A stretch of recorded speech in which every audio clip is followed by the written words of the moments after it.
Yellowstone in northwest Wyoming, land of geysers, mountains, and lakes, is also sitting atop a super volcano.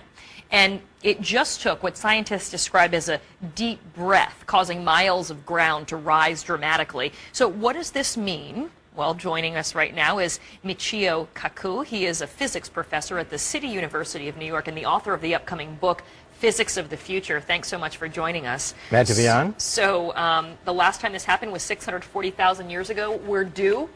We are due. Forget Yogi Bear. Okay, forget Old Faithful. It's sitting on top of a sleeping giant. Now, if you're sleeping next to an 800-pound gorilla, you monitor every burp, every snore of this gigantic gorilla, because when it blows, it could destroy the United States as we know it. This is a pretty scary prospect. I want to just show people what we're talking about here when we talk about this super volcano, and we have a little thing to show you, a map with some of the details. So that's where it is. It's beneath Yellowstone. It's been there, as we know. I guess this has erupted 3 times in 2.1 million years. But what they're worried about is the fact that they say that the ground has started to swell in levels that they have not seen before, 10 inches in some places in the past year. What does that tell us? It tells us that there is activity in this supervolcano, which erupts roughly every 600 million years. And the last eruption was 640 million years ago. Oh, 640 million or 1,000? 1,000 years ago, I'm sorry, right. Because then we had some more time. Then we have some more time, right. But that's what's making us very nervous, because the cycle time corresponds to the present-day era. So every single burp, murmur of this gigantic potential supervolcano, including the rise of the sea level, has to be watched very carefully.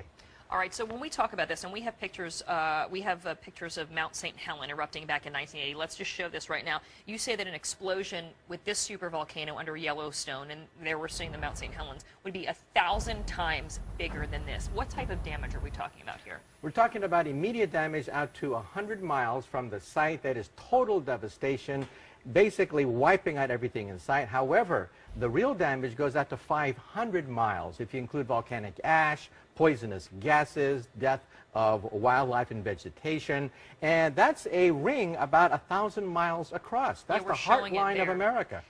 It would pretty much wipe out Earth as we know it? It would wipe out the United States as we know it. And again, we don't want to panic anybody. It could happen tomorrow, or it could happen 100,000 years from now. It's black magic trying to predict exactly when it's going to blow, but we do know one thing. One day, it will blow. And you say that something on this scale is what wiped out the dinosaurs. 65 million years ago, another supervolcano coincided with this meteor that hit Mexico, and we think it was a double whammy that knocked out the dinosaurs. So it's something that we take very seriously, but again, the cycle time is measured on the scale of hundreds of thousands of years. Would there be anything we could do to prepare or to get people out? I mean, how much of a warning might we get with this eruption? All you can do is run. You don't get much warning. What happens is the ground starts to rise, more and more earthquakes take place, more ash and volcanic gases start to be unleashed. That's about the only warning we get, because we do not have a good way to predict volcanic eruptions.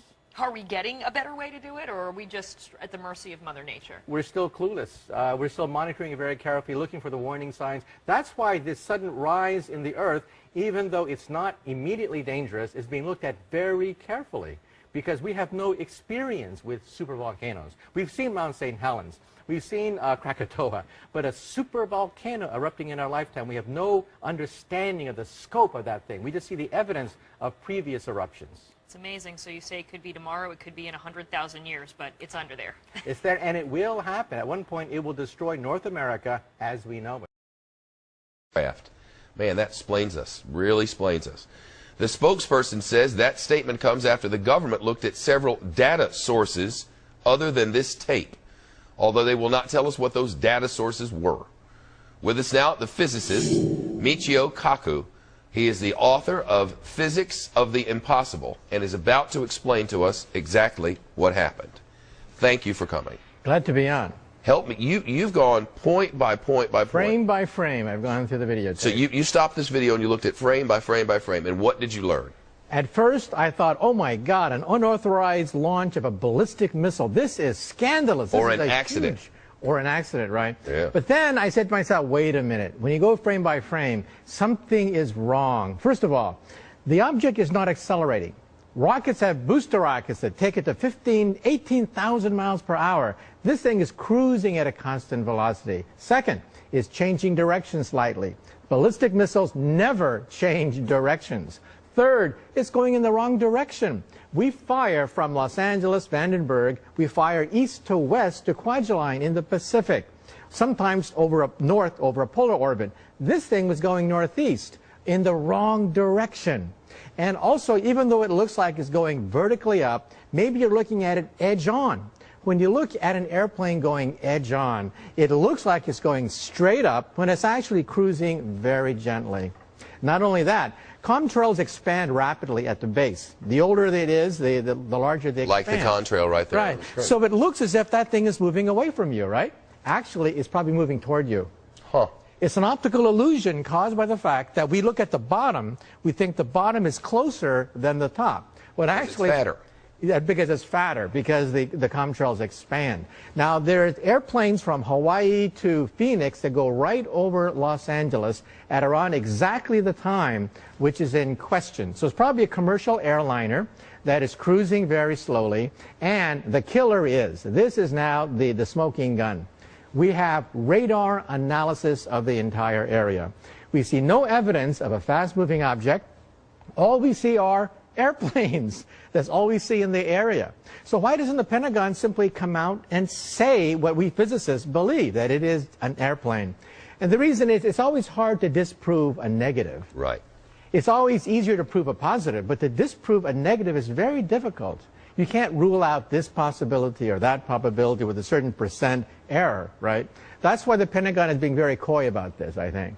Well, you know, my problem with all this from the very beginning has been we keep track of every single aircraft and every part of our sky at every second of every day. Every 4.3 seconds it updates. Right. So we know where every jet is every 4.3 seconds. So can't they look at this video and go, oh, this was United 1231 en route from...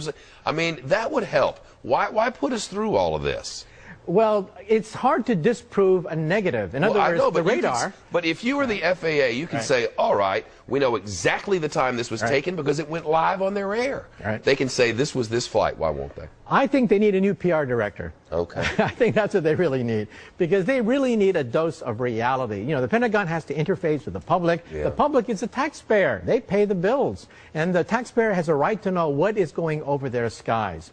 And also, jet pilots also weighed in on it. They say they saw nothing unusual. But how can you say that when there was this gigantic contrail in their own backyard? Yep. Why wasn't everybody on the coast screaming? The answer is jet pilots look down from above where it looks horizontal and ordinary.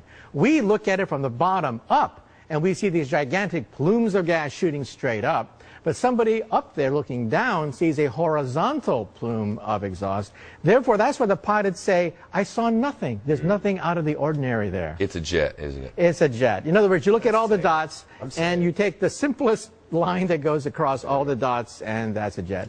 Sorry for all you conspiracy buffs. Well, I'm sure they were having fun with it. We were enjoying the video, but I can tell you're very smart. You know exactly what you're talking about. But at the end of this program, I'm going to show them what it really is. It's aliens. But I'm going to show them how it works. Thank you for setting us straight. Very helpful. One charity finding a relatively... My question is about gravity, particularly about the speed of gravity. We all know that the speed of light is the ultimate in regards to speed, but does this include also the speed of gravity? If the sun disappeared instantaneously, would gravity also disappear instantly or at the speed of light? I'd appreciate your answer. Thank you very much. Okay, well, your answer actually is not resolvable at the present time, but I'll give you the consensus of almost every physicist who studied the question. If the sun were to disappear right now, we know that it would take 8 minutes for the light from the disappearing sun to reach the Earth. We wouldn't know it for 8 minutes.